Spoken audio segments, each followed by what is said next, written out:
Today, we're talking about fiberglass gelcoat repair.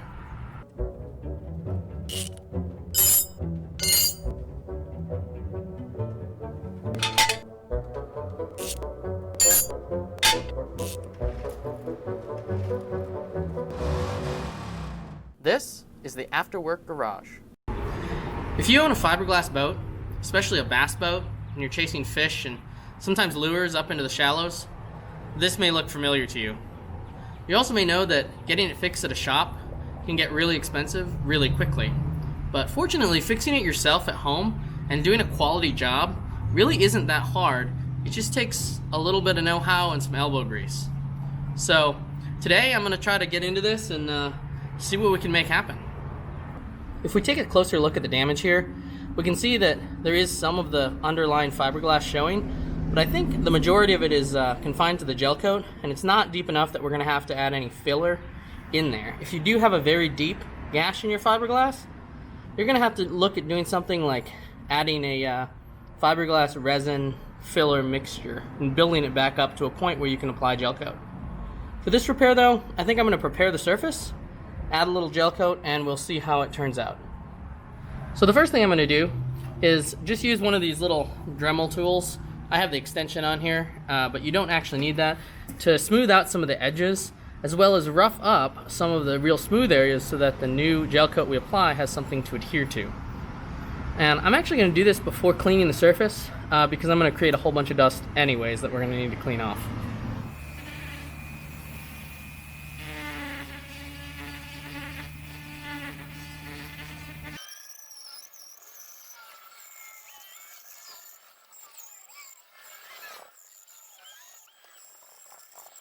When I was doing this, I was trying to do two things. One is to get rid of any chips that are loose, because obviously you don't want to put new gel coat over a loose surface, because then it's just going to chip off again, just kind of like paint.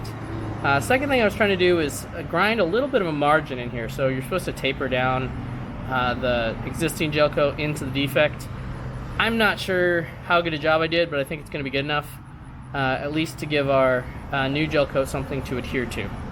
So next thing I'm going to do is prepare the surface by cleaning it.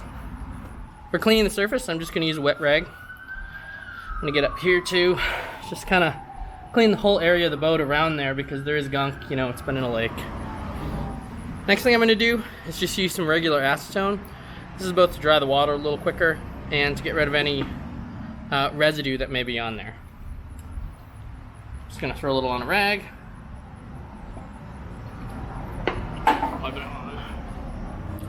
You can see with this new cloth there is some little bit of residue coming off, which is great. That's what we want. We don't want it on there. As far as gel coats go, you want to try to match your boat's color as best you can.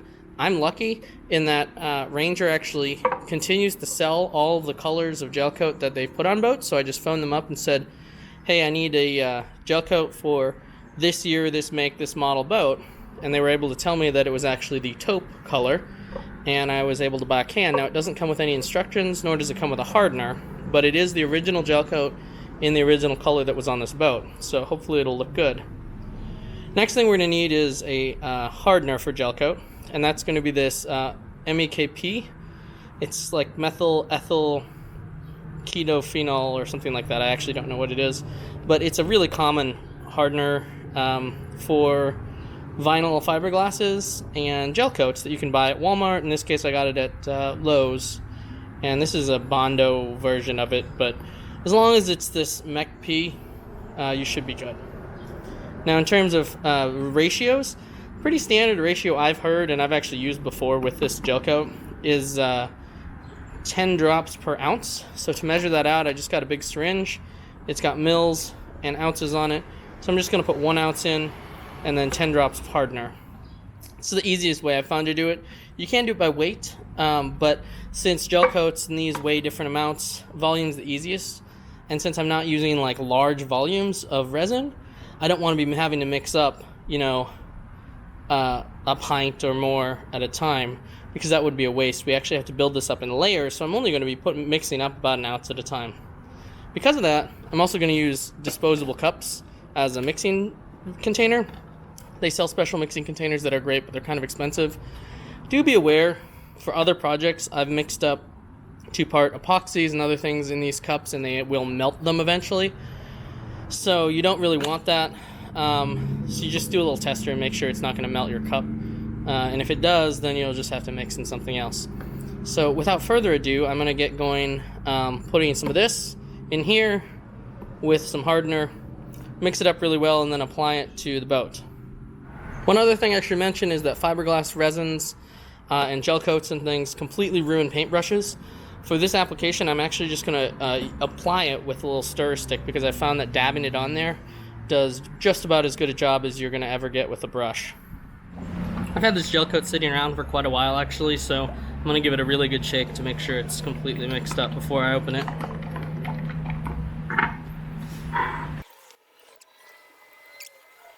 Alright, annoyingly this thing didn't have a poker on the cap to make a dropper hole, so I just had to punch a hole in it myself. But we're going to try to count out about 10 drops. 10. There we go. For fiberglass resins, you really want to make sure you stir them in and mix them thoroughly. Because if you have any unmixed resin in there, it's not going to set up properly. You have a little bit of time to work with this stuff, but you have less time when it's warm, and it actually produces a little bit of heat as it sets up. So the larger the amount of fiberglass resin you're putting together, counterintuitively, the quicker it's going to set up. So a thin film is actually going to set up slower than a big old hunk of resin and fiberglass, presumably, if you're doing that much. But this color does not look like the color on the boat. I guess we will see. Looks gray, doesn't it? So I'm just going to go ahead and apply this.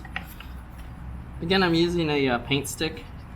Not that it's the best thing, but I've actually found that just dabbing it on there, you can have pretty fine control over where it goes versus a brush, which tends to get a little out of hand sometimes. You know, now that it's on the boat, it actually looks like a much closer color match than I thought it was going to.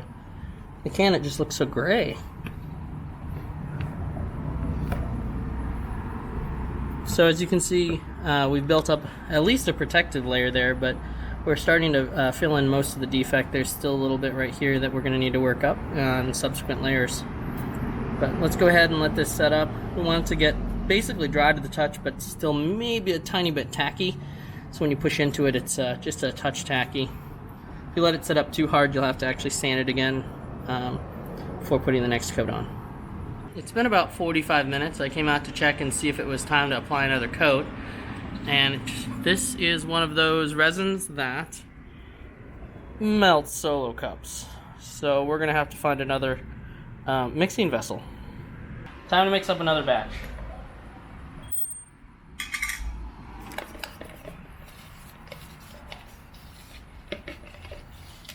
So it's extremely hot and humid out today.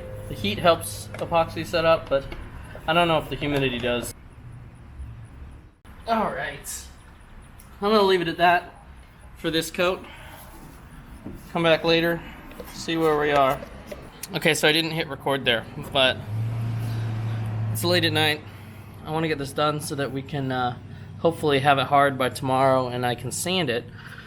The old batch I pulled out of the bucket and it's obviously solidified. But like I was saying earlier about larger amounts solidifying quicker, this is like rock solid. Whereas if we look at our repair, it's just barely tacky. I suppose I shouldn't touch it too much, but it's solidified, but it just has a little stickiness to it if you push it hard enough. When I was down in Arkansas, I went to Flippin to visit the Ranger factory, and the entire factory smells basically exactly like this. I suppose if you work there, you get used to it. At the peak of this chine, there is some little divots, and I want to have enough excess gel coat built up there so I can sand it down and profile it to as best I can to match what was there. But I guess that's it for now. We won't attract any more bugs than necessary. Let's call it a night and come back to tomorrow. Welcome back. It's the next day. Our gel coat is dry. And as you can see, it's pretty built up, which is nice, because it's going to give us the ability to profile this edge a little better here. As far as finishing it off, here's my plan. I'm going to start out with 120 grit, just to kind of get the general shape. Then I have a 400 grit to really smooth it down a little more. And then 1,000, this might be a big jump. If I need to go to like a 800 or something, I will, to get the surface nice and smooth. And then finally I have a 3,000. Not sure how much we'll be doing with that, but we can always start on there and see if we can't get a nice polished shine, you know, like the rest of the gel coat. Here's one thing about gel coat that should be noted, is that in the presence of air and oxygen, it doesn't fully cure. And that's why when they make these boats initially, they actually make them gel coat side first. So they lay down all the gel coat on the mold, and then they lay the fiberglass on the gel coat so that the gel coat isn't exposed to oxygen. Then they later pull the whole hull out of the mold, which is actually really cool. But when I'm doing things like painting it on the outside of a boat, what that means is that the outside is going to stay sticky. You can see my fingerprints actually stay in this little piece of gel coat that I actually cracked off the inside of my mixing vessel. This is with the same batch as the last batch that I put on the boat. But if you flip it over, this is absolutely rock solid on this side. So same is true with the bottom here. I mean, that's completely hardened up. Whereas if you look at the top, you can still put your fingerprints in it. And the reason for that, if we look, it cracks. It's completely solid, except for the top layer, which was exposed to air and didn't get to cure fully. The solution to this is putting a wax or a gel coat cover over the top to protect it from oxygen. And I gotta be honest, I don't have that, and I've never used it in the past. My hope is that I have enough on here that I can sand off that uncured section and get down to good gel coat. All told, the sanding process was pretty straightforward. I just took my time and made sure I wasn't sanding areas that I didn't have to, and that I wasn't being too aggressive in any one area, taking off too much gel coat. In addition, when it came to the finer grits, I found that using the random orbit sander left little trails in the gel coat, so I ended up doing this by hand. And I found the best technique to do this is to hold the sandpaper using a wadded up towel, and this seemed to be able to apply pretty even pressure as well as contour to the shape of the chine. I'm sure you could do something similar with a sanding blot, but I didn't have one handy, and this seemed to work well for me. So after sanding, that tackiness is completely gone. We're down to rock solid gel coat. And what did we learn? Well, I probably should have put another coat of gel coat on, but actually running my hand along here, it feels pretty even. If anything, there's maybe a little hump here. You can see it's actually built up on the, I've built up a little bit on the shape of the chine. And I think what happened is the impact of the rocks pushed out the fiberglass a little bit, including this underlying silver fleck coat. And when I was grinding it down initially, I was focusing on the edges of these and picking off the loose chips that were kind of poking out a little bit. But what I didn't do and should have done is ground down the edges here. I just kind of figured that if it was down to the undercoating of gel coat, that it had been chipped into. But really what I think happened is they were pushed out during the impact, and when I filled in the gaps with this new coat of gel coat and then sanded it down, they clearly show through. So not perfect, but you know, it's my boat, and as long as it's protecting the underlying fiberglass from getting wet and getting water in it, that's all I really care about. If this were in a more cosmetically important location, I definitely want to see if I could first of all match the color a little better. You can tell that the new color doesn't totally match the old color. Also, there's a little crack here in the gel coat that I didn't notice that definitely happened from the impact.